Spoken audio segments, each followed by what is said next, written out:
Fuck the coronavirus. But I digress. Hello, everybody. Now, I'm just Simple Man, and my name's Noah Foster. Welcome to this special Simple Take. In this Simple Take, I'll be giving you my brief thoughts, analysis, and conclusions on the Wrestle Talk No Fans Monday Wrestle Showcase, hosted, of course, by Wrestle Talk and Will Ospreay. You talk about a way to really get away from all the crap in the world when it comes to this virus and being stuck at home and trying to give to the wrestling fans, but also giving people that make a living purely off wrestling as a whole, the independent wrestling scene, basically. And they pulled it off here by a landslide. I would truly love for this to be a monthly thing, and I'll contribute any way I can. I donated like $9. It was like the last $9 I had. I digress. I thoroughly loved this show with the cheap digs and all the little banned words from WWE, with all the subtleties that we as fans critique per se. Let me try and move this actually. That we as fans per se criticize other companies for, whether it's the commentary, whether it's certain terminology, whether it's just, little niches like that. And they truly brought together as if it was like a mini pay-per-view. I mean, it wasn't even as long as a Monday Night Raw, and there was like 7 matches. Yeah, think about that. 7 matches, none of them were filler, none of them were bullcrap, nobody got buried, and I wasn't bored at all. I didn't feel like I had to take a bathroom break. I just wanted to see who was going to win. With that being said, there was a number of talents I did recognize from this forum, but there was also a few that pleasantly surprised me that I never heard of, but I hope to learn more of. So I'm just going to briefly go and run through each match and give my thoughts on the overall outcome and the winner. The open match was Paul Robinson, who apparently was a former tag team partner of Will Ospreay, and holds the title for a promotion where he defines the rules in whatever match he defends that title for. I find that very interesting. It's like a freelance title per se. And then he was facing this person known as the OGMMO. I thought that he was the British Rev Pro Cruiserweight Heavyweight Champion. I must be thinking about somebody else. But anyway, he's known as the master of the half Boston Crab. But he pulled out that move, some wicked dragon screws. Paul Robinson definitely got about the title, as he literally talked to at one point in this match, set up by the chair. I guess the fans in attendance, all the zeros of them, he was worried that someone was going to touch it, I guess, or take it. I don't know. Anyway, it was a really interesting match because towards the end, he basically got the best of him with, ref distraction, the dreaded low blow, and then a curb stomp. He basically does a curb stomp for his finisher. I was pleasantly surprised. In this match, both men demonstrated a lot of attitude, tenacity, and at one point, Promise was like, screw you. What am I going to do? I'm going to drag and screw your legs. So that's what the OJML did. And I look very forward to seeing what else Paul Robinson brings. I think he impressed me more in this match. Now I want to see what he does with that title. And I thought it was a really good, simple opener. Basically like a cruiserweight match, per se, in my opinion. A lot more mat-based with some aerial offense, hosted by both men. And Paul Robinson definitely came in here with all the attitude in the world. Following this, we actually go into our first little backstage vignette. And, of course, the backstage interviewers are the staff of Wrestle Talk. And it was basically Aaliyah James being interviewed as she was apparently not medically cleared. So apparently the women's match that was supposed to be a triple threat between Giselle Shaw, Aaliyah James, and Mercedes, excuse me, Blaze, it got turned into a singles match. It was Adam Blotman that was the interview guy. I gotta try and recognize these people from Wrestle Talk. Anyway, so she talks a little bit of smack. It's like, oh, big surprise, da, da, da. And basically, we just go from there. And then the next match we went into was their form of a 5-way dance, the Scramble of Doom. In this, I learned that the rules apparently were first pinfall or submission, I believe, wins it, and there was no disqualification, no DQ. Nah, no DQ. Anyway, this match, though, featured Adam Flex Mested, who really reminded me a bit of a Miz, just a lot better built, and actually I thought he did really well in the ring, because apparently he was part of a reality show in the UK. I don't watch reality shows, folks. Go figure. Carlos Romo, who apparently was running at one point with A-Kid, who's now in NXT UK, out of Spain. Malik, who was simply known as the heavy hitter. I knew a little bit about him. That's why he was my pick in this match, and boy, did he deliver. Mr. Massive himself, apparently, as he's called, Chuck Cyrus. Damn, that's a big boy. And the Kiwi Dropout. What a nickname. Paul Sayers. A very international blend throughout this match. And by the way, as soon as the match started, Flex, he came with a little promo, talking about he's glad that we fans aren't there live because he didn't want to be in front of all these ugly people. So, of course, the chat. It was really interesting this way. It was like no fans Monday in attendance, yet they were able to account to basically bring a audience of 11,000 people reacting to these matches as if they were there. And yes, we all, including me, just boo the guy in the chat. I also love the set with the commentary team. Harley Davis is part of this three-person panel, but not really a commentary. He just focused more on the super chats, keeping us up to date and sending out shout-outs. Why two other men that work with Wrestle Talk, they were basically the primary commentary, because we all know Harley Davis, if you follow Wrestle Talk to a degree like I do, because again, they give me my news on this. He talks about his field on three people commentary booths. And personally, I think only one company is actually pulling, well, two now that I see it, are kind of pulling it off. WWE, stop it. You're failing. Except with NXT. Anyway, going off the rails. This was a really interesting five-way match, as all four men basically kicked the hell out of Adam Flex immediately, and then it just became an all-out brawl among all of them. Biggest moments for me, though, were first off on commentary. One of them saying, like, look at our audience in the chat. We have a bigger audience than Impact Wrestling's most live audience at their tape shows. Ouch. Although he's not wrong. Anyway, following this, though, Chuck looked like definitely the MVP here. A massive superstar. At one point, powerbombing everybody and almost powerbombing the ref. And then a Tara Doom spot came out of nowhere where Malik literally takes Cyrus and no, excuse me. It was I gotta confuse these names. Sorry, folks. My throat hurts. Malik basically Tara Dooms Paul and what's his name?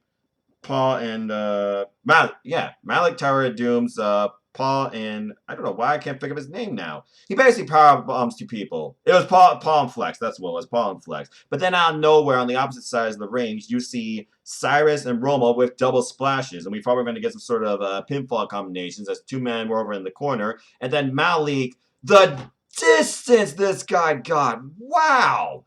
All the way from one corner to the other with a wickedly crazy and effectively hit too. Top rope elbow drop. I thought, again, Malik, I was sensing he was going to win this thing. Came very close, I got a near fall. Then he put on his finisher that I know vaguely, Chuck knee. Vicious, nowhere knee strike. But apparently it wasn't enough. Then Malik, he's brawling with some other people. There's an elbow drop across the ring, as I said. But Cyrus, big boy, he comes back. Not only pulls off basically a pile driver, but a nice power move on that, and he gets the win in this multi-man dance. So here's my biggest takeaways to this. In this match, all five men, they really got to show what they're made of, and then there was like some strange alliances per se when some men were thinking kind of similarly. When you think about the dual splashes, all four men taking out this cocky prick, as it seemed, Flex. And then you really had this duking out of the powerhouses in this match, who in my opinion were definitely Chuck, Cyrus, and Malik. And overall, I really enjoyed this. I haven't heard much about Chuck Cyrus's work, nor have I heard much about Carlos Romo besides the fact he was partnered with a kid. I think I've seen like one other match by him. But yeah, I definitely would look out for more of these names. And I feel like right now we're just building a sub-roster within Wrestle Talk. Maybe they're actually going to start their own promotion. I don't know. I would like to see more of these guys, though. Following this, we go to Lori, who is backstage wearing a mask because of coronavirus. And basically, he is interviewing the winner of this match, who says he's going to do what he always do. He's going to hug everybody, because that's what we do. Maybe not during this time. And as he tried to hug Lori to celebrate, Lori runs out the damn building. And following this, we got women's action. Now, these two I'm a little bit more familiar with because I watch Rev Pro to a degree when I can. And I know Michelle Shaw recently won the Rev Pro Women's Championship at high stakes. In fact, all three of the major singles titles changed at Rev Pro high stakes. If y'all didn't see that event back in February, I highly encourage you to watch it. And she is known as a quintessential diva from Canada. Hello, Cindy. And she faced Mercedes Blaze, and I thought Mercedes Blaze had a very nice singles match here. I was a bit disappointed it wasn't a triple threat, but as soon as she got that wicked, what seemed like a double, like, jointed version of an armbar, where it's, like, not stretched out, but then bent even backwards further, after catching her out of DDT, kicking her out of that, immediately grabbing the arm, it was over. But I do like how Mercedes really showcased a lot of strong athleticism here. One with the springboard spear off the second rope, missile drop kick, and there were a couple of near spots where I thought she had her, including that wicked neck breaker. Ouch. Both of these women, they showcase why I love women's professional wrestling, and to show off, she's on a roll right now since becoming champion. She really showcases to me a little bit of Will Ospreay in her to a degree, because she just kept coming and coming and coming. I'm sure these two are going to meet up with each other more in a Ref Pro, because I know that all three of these ladies are affiliated with that promotion. I'm just sad that Aaliyah couldn't compete. I'm sure that Aaliyah and Giselle will have a one-on-one sooner than later. And again, folks, I didn't know everybody on this card, so really it was more like if I was a booker and I was analyzing this, who do I want to follow more, per se? And that's the thing about being a wrestling fan. You try and find something that connects to you, but you also try to evolve when some stuff disappoints you. Gee, I wonder what I could be talking about at this moment. Oh, don't worry, I'll give you a simple saying thing at the end. But anyway, moving on from there, I really enjoyed this women's match. This was the only women's contest of the night. I'm surprised it was this early in the card.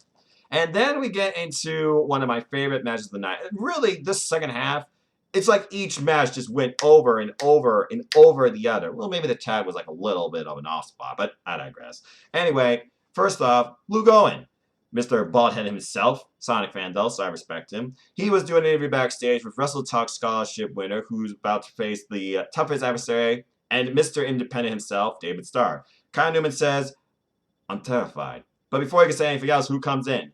The product, Mr. Americano 140 himself. He knows how to use Twitter. He is Mr. Independent, the product, David Starr. I'm not Luke Owen. I'm not going to go through my phone and literally Google everything that connects to him. Bernie Sanders, that'd be way too damn much. Kudos to Luke Owen on doing that. And basically, he says that he finds it ridiculous that Common is basically getting a handout. Here he is, basically giving himself to independent wrestling, working his ass off, building his career in his name, and this guy just gets a handout, it seems. And now you get to face me. I find it rather, jokingly. And, of course, Luke Sully's like, well, it wasn't like it was a handout. And then, Pipe Bomb, Comm says, I'd be pretty pissed off, too, if my mouth got me canceled. That trigger, David Starr, Luke Owen, know what that meant. I knew what that meant. For those that follow David Starr, you know exactly what that meant. So he just slaps him. And as we were about to see what's going on here, it looks like, hey, calm down. And Kyle Newman drops Luke Owen. Pretty sure he's still unconscious. Basically, following this, these two, they are literally brawling. Hey, a brawl. Brawling onto the staging area. Hey, kudos to them, by the way, having pyro, too. Not bad at all. Well done, Ollie Davis. And following this, where we're supposed to get a singles match, it turned into this match. And by God, I can see why Kyle Newman is definitely Will Ospreay's protege. Tough love or not, the kid really held up with one of the best in the business today on the independents. David Starr and Kyle Newman laid it into each other, dishing out everything. At one point, Kyle Newman's literally wanting David Starr to just keep brutalizing him, and he did with some wicked, wicked chops. By the way, before this match even got started, they brought on and he did a moonsault off the little stage area they did, but thankfully there were some trainees there and David Starr, and they all were okay. And the match literally immediately went on. Basically, following this, though, David Starr, he unleashed fury in the corner with chops, forearm strikes, chops, forearm strikes, chops, forearm strikes, almost demonstrating that type of aggression you'd see out of Tomohiro Ishii. By the way, nice job with the ref going for the whole night with shorts.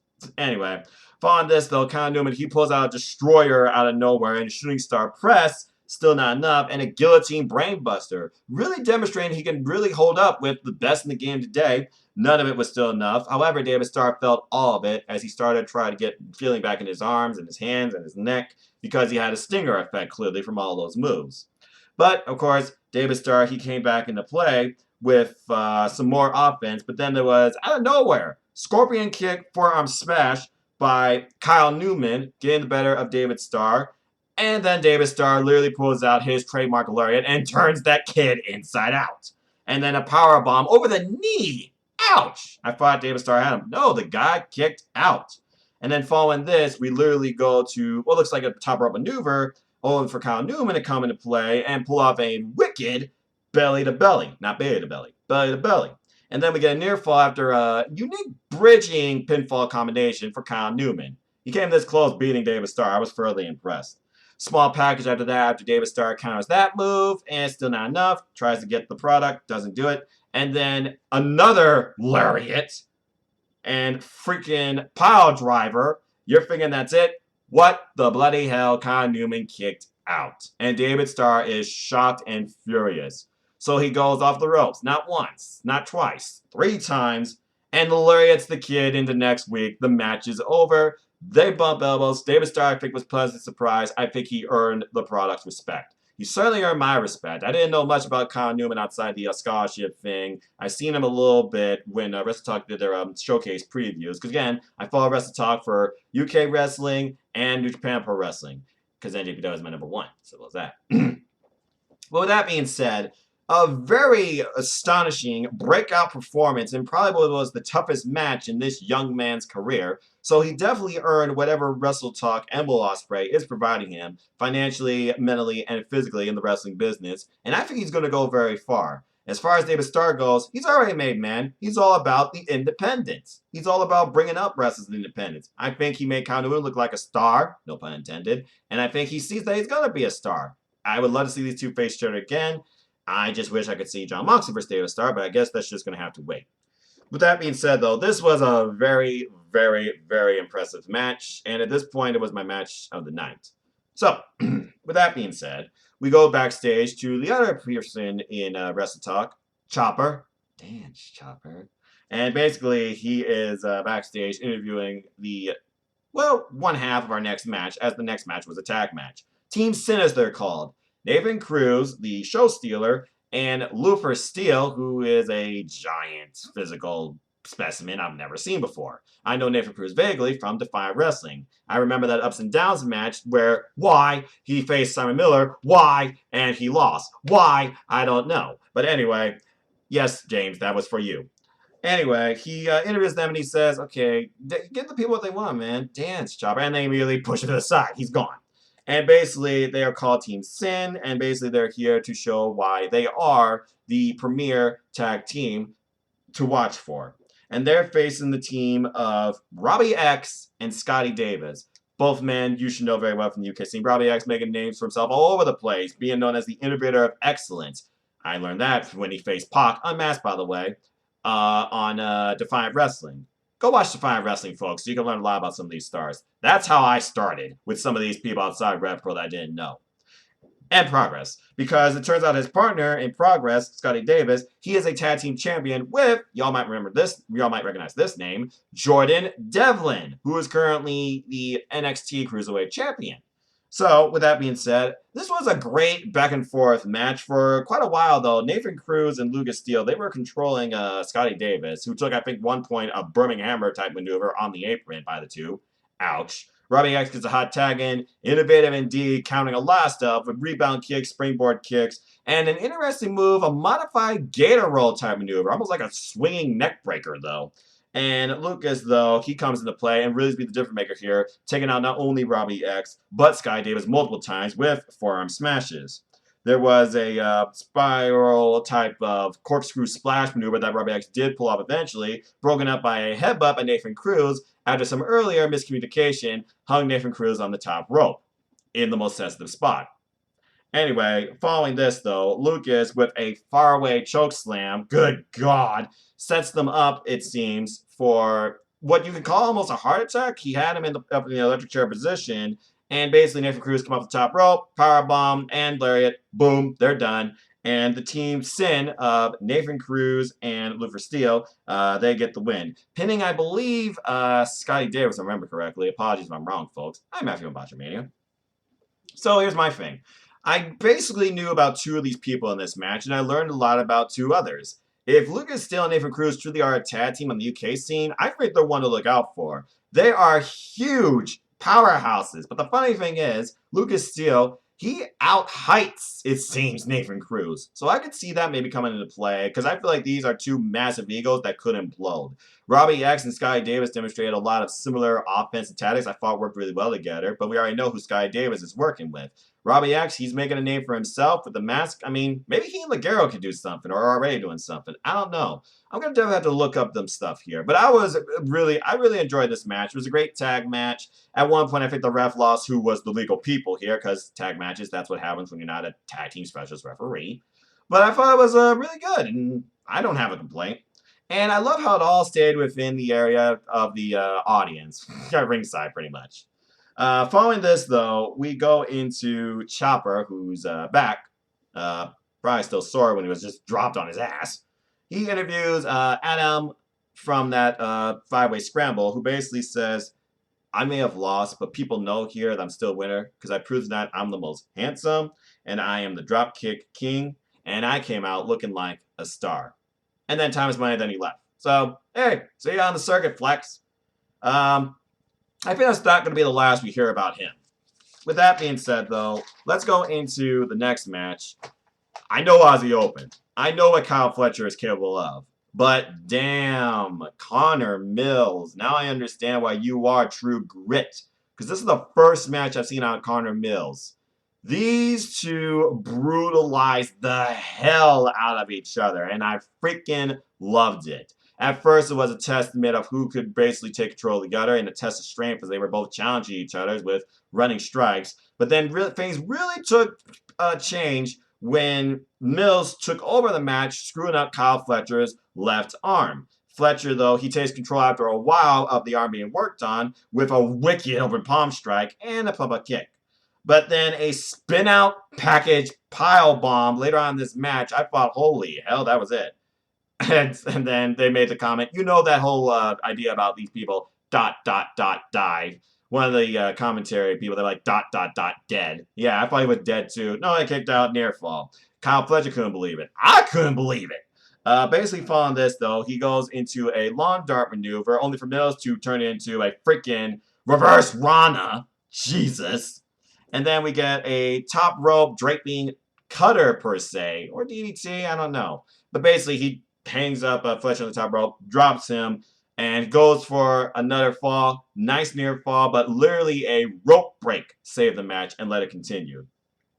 And then following this, Fletcher with a ridiculous brain buster into another near fall. And apparently this is what busted open Mills on the nose, it looked like. Ouch. Impact. And then following this, these two are just whirling into each other, challenging each other's mentalities and will. Which one's going to break? As they were both just chopping each other, then exchanges and kicks. My gosh, though, with the freaking no fans there, you could hear the sound of every impact. Multiple times, not only this match, but previous matches in the match I'll get to soon. I was going, damn and oh. Folks, go watch this if you want to forget about the words of the world, the crap done in some businesses, and overall, you love wrestling. That's all I got to say about that. Anyway, moving on from here, though, Mill with a ridiculous, after that, he goes for a Liger bomb, only for that to be countered. And then it looks like he's going for a John Moxley special with the rebound lariat, only to be hit basically with another forearm smash that drops him. And then Mill basically, he gets dropped. Oh, no, excuse me. Mill actually drops Fletcher. I think Fletcher was the one doing it. Anyway, Fletcher, he's finally busted open too. Both men are drawing blood. You know this match is about to get real if it hasn't already. It looks like they're setting up for a top rope, my God, pile driver, only for Mills to fight out of it, and DDT Fletcher follows up with a near fall. Nope, still not enough.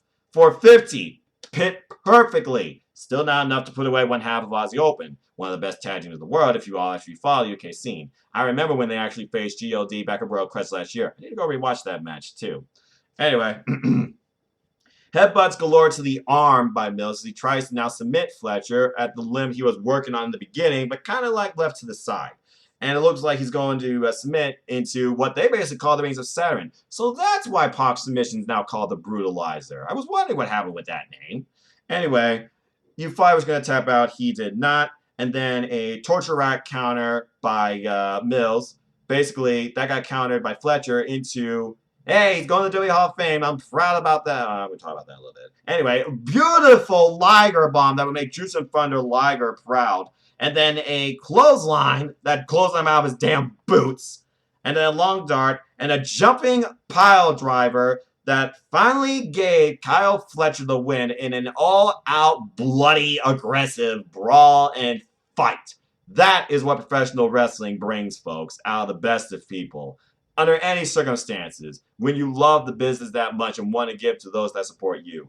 These two welled into each other, and honestly, at this point, this was my match of the night. I loved David Starr and Kyle Newman, but this match right here, when I really didn't know who was going to win this, I loved it. And then they bump elbows afterwards, because, wash your hands, physical contact, that stuff like that. So massive respect by both. I would not be surprised if these two meet each other again one-on-one in the foreseeable future.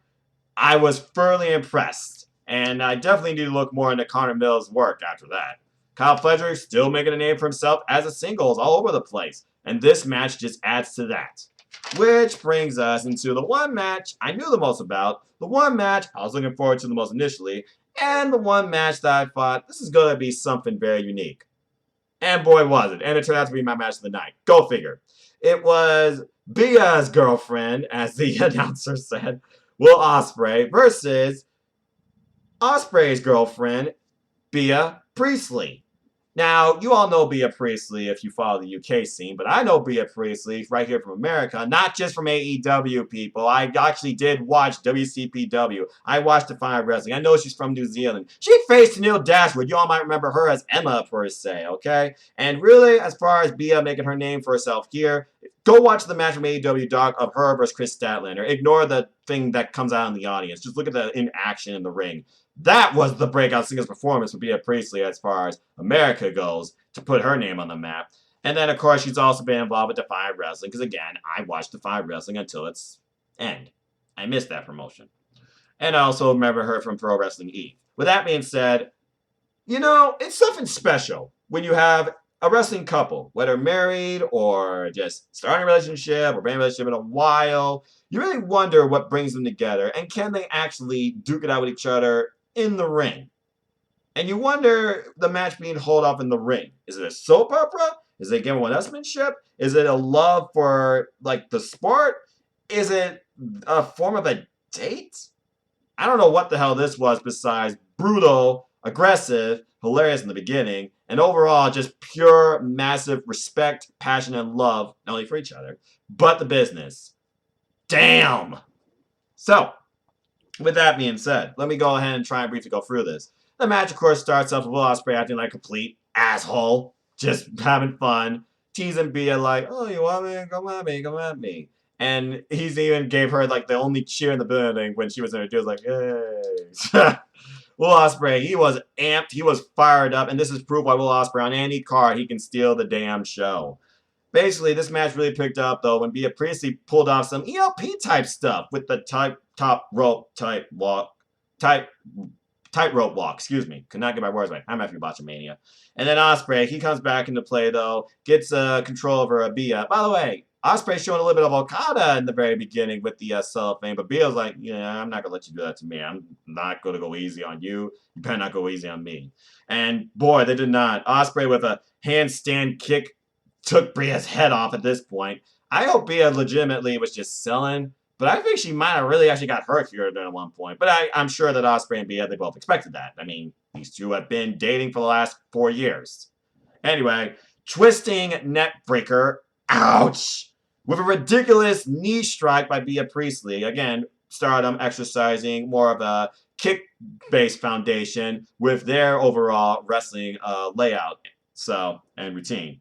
Anyway, following this, Will Ospreay, he turns it up a notch, finally gets into gear. Pit cheerio and a side slam. I thought, that was it. Nope, not quite. Bea Priestley, though, at this point, she's just taking punishment from Will Ospreay and wanting more of it. Wicked chops. Some of the loudest chops and strikes I've heard in a wrestling match. And again, no fans there, no ambient noise. You can hear everything clearly. Kalimar type thing, or maybe more like a Kota Khan thing, where after that, he literally looks like he took the heart of her, takes a bite out of it. Then again, Kota Khan, he just squeezes and drinks the blood, but I digress. turns up the aggression, and then after this, Bea Priestley once more. She's getting angry, and Will Ospreay's like, "Oh, you're mad? Okay, okay." Forearms. Bea's just taking it. Then Bea drops Ospreay with a ridiculous, emphatic, effective, loud forearm smash. Then Ospreay, he eventually gets up as Bea Priestley goes to the top rope, takes her legs out, and Bea Priestley falls to the floor. I think she hit her chin on the apron. Ouch.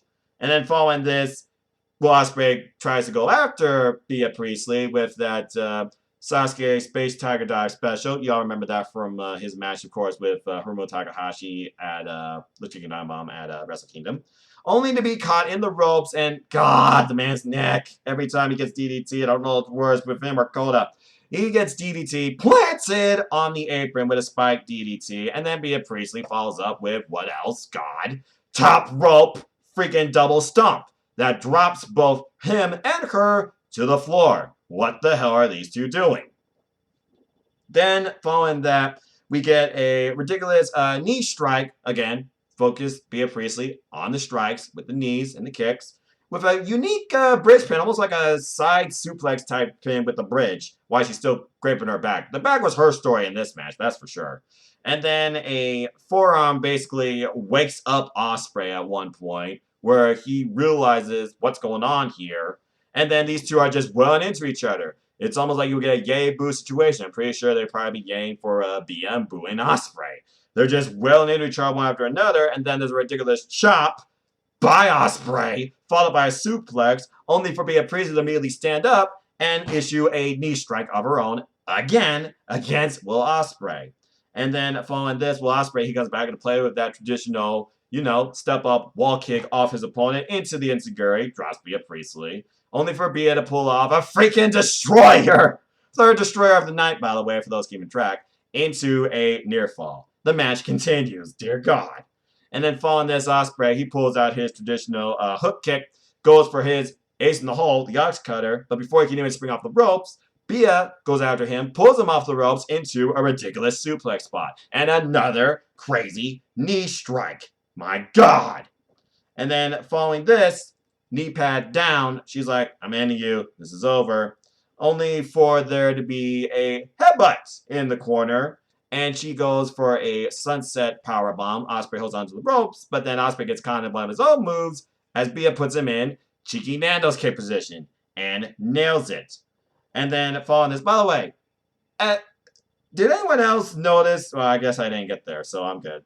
After this, there was a forearm and a discus and a kick, and then Ospreay's just unleashing fury again, going into that next gear because he's on a whole nother level. If you all looked at his promos and his wrestling work.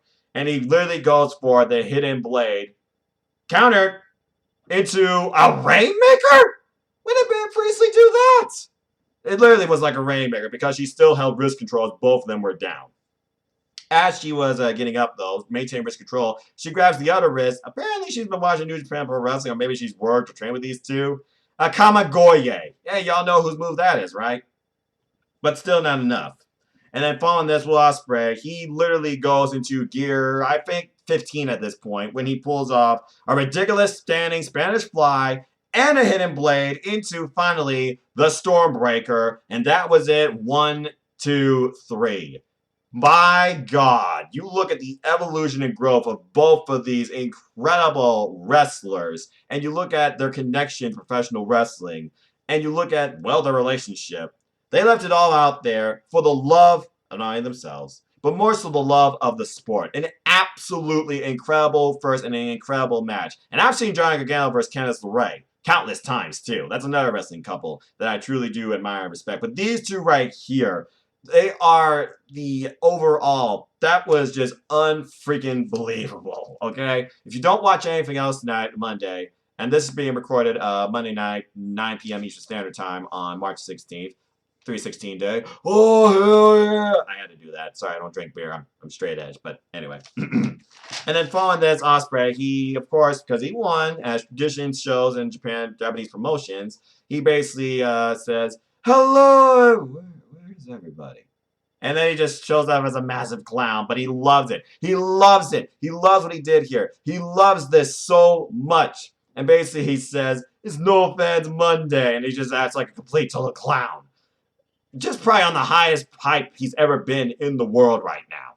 And then he admires this event that was put on. He thanks us for tuning in. He thanks the fans. He thanks everybody that worked here. And then he basically puts over Bia, puts up how Bia basically defined herself ever since that Botch Canadian Destroyer in WCW. Oh, wait. WCPW. Botch Ospreay. He realized that. I'm Matthew Botchamania. He even acknowledged Matthew Botchamania. He also acknowledges a bunch of names, missed a lot of names, talked about how Bia has really made a name for herself through Japan, through AEW, misses the Elite, drops all the names, Cody, Omega, the Young Bucks, etc. And basically talks about how she did this on her own. He had nothing to do with it, unlike some other couples we can think of. And he has so much incredible pride, respect, and so proud of this wrestler. And then he basically calls all the faces that were involved in the festivities tonight to the ring as they send off. But he also talks about how he thanks also the heels that were in the ring. Nathan. That was funny. I hope we get Nathan versus Ospreay one-on-one next after that. Because he definitely said this is not going to be a one-off. And I'm glad it won't be. I loved this. He also was like, top draw! As they talked about how they had a peak of 11,000 plus people tune into this. Me included the entire way. And also how they raised, I think, near 8,000 pounds. Because again, everybody here on this forum did it absolutely for free. The only payment that they are getting is from the super chats from us, the fans, and all the t-shirt sales. And I encourage people to go buy that shirt.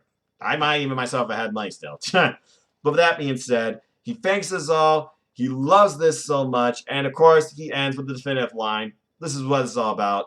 Independent wrestling, professional wrestling, screw coronavirus, wash your hands.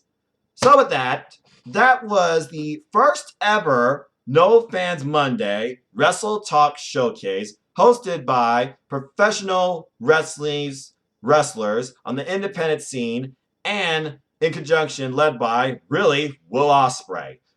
I don't know about you all, but if I can actually get more of this, maybe not as a weekly thing because I think it'll be overkill because we all see what happens on a weekly basis with some stuff, but even like a maybe monthly form during this time of crisis because we're going to be quarantined for a while, it looks like, folks. I would not mind that one bit. And I thank everybody for what they contributed, what they did, and what they showcased, no pun intended, and gave us today because God, did I need this escape in professional wrestling from the independent scene at the heart of where professional wrestling started, from all the BS that's happening in the world and other companies too. With that being said, this was a phenomenal first time ever wrestling showcase. I look forward to most of the names I do know as I saw on the show, but I also extremely look more forward to learning about more of the names I don't know that I saw on this forum. And Bea Priestley, Will Ospreay, thank you for that one time. If you can make that a once-in-a-lifetime match, I greatly would appreciate it. I don't need to see that match again. You both demonstrated how much you love professional wrestling. Also, I'm glad I called it. Will Ospreay was the winner. Told you, Chris and Cindy. With that being said, folks, I am done here with this simple take. This was an absolute A-class show and a great escape for us, the fans, to get away from the wickedness that is coronavirus and some people in the world and how they're taking it. I loved it. Simple as that. With that being said, did you all tune into it yet? If you haven't, go watch it. Do it. Why are you listening to me anymore? Just do it. You're missing out. Because this wasn't sports entertainment. This was fucking professional wrestling. God, I love this shit. With that being said, I thank you all for tuning in for this simple take. Please stay tuned for more stuff. I might even do more content this week. If you want to know more about me, know this. I'm just a simple man. And if you haven't figured out by now, I am a lifelong fan of wrestling. So if you want to follow me and talk anything wrestling, the 5 brands of WWE, New Japan Pro Wrestling, NWA, AEW, Ring of Honor, Impact, Stardom, Pro Wrestling Noah. I could probably repeat myself, but I think you all get the idea. Look at my freaking background, okay? Look me up on Twitter, nfoster1916. Instagram, nfoster1916. Hashtag Simple Man in Life. Give you a nice hello, positive encouragement, my thoughts, moments in wrestling. Because I've seen a lot of wrestling shows. So much on my bucket list. Tempted to try and figure out a way to see Wrestle Dynasty, even if it costs me. But I digress. Also, if you haven't figured it out by now, support wrestling. Support my friends in NoDQ, because they're the reason I got into YouTube too. Please, buy a shirt. I have a shirt. Buy merch. Support my friends. Just do it. NoDQ.com/Mercedes Store. Follow NoDQ on other social media platforms. Your opinions matter. Comments just everything. Polls, columns, memes, gifs, reviews, recaps, polls, sexy female pics. You name it's there. Primarily WWE with a little bit of AEW and shades of what might be happening on other stuff. But again, Wrestle Talk, I go for NJPW. That's just me. You know, if I actually had the time, the journalist degree, and I wasn't always working in college, I would love to bring NJPW news to NoDQ. Let me know what y'all think about that. How's that for a change in the world? Anyway, with that being said, stay tuned, of course, to AEW Spark. That will be coming this week, as well as the next 205 Live Matters, and who knows what else. You all want something different, let me know. You all think I should tune into something different, let me know. I would love to give you more simple takes on what I learn or discover in wrestling, either by just pure luck, or by you, the fans that define it. Because again, we are Professional Wrestling. We define it. I'm definitely getting tired, as you can tell.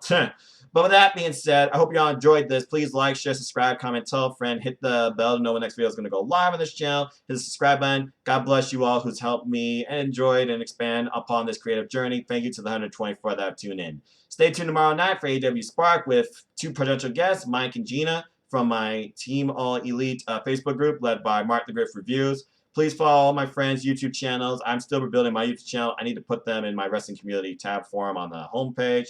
And until next time, in this moment of crisis, take care, enjoy life. Tomorrow's never guaranteed. Treasure your loved ones. Enjoy life. Enjoy wrestling. There's more than ever now. And it just goes to show, not even coronavirus can stop wrestling. Fuck the coronavirus! And support independent wrestling, professional wrestling, and just love wrestling. And until the next video, I hope you all, as always, have a good night. Thank you, Wrestle Talk, Will Ospreay, Bea Priestley, and Independent Wrestling for saving what was going to be a very dull Monday. Good night, folks.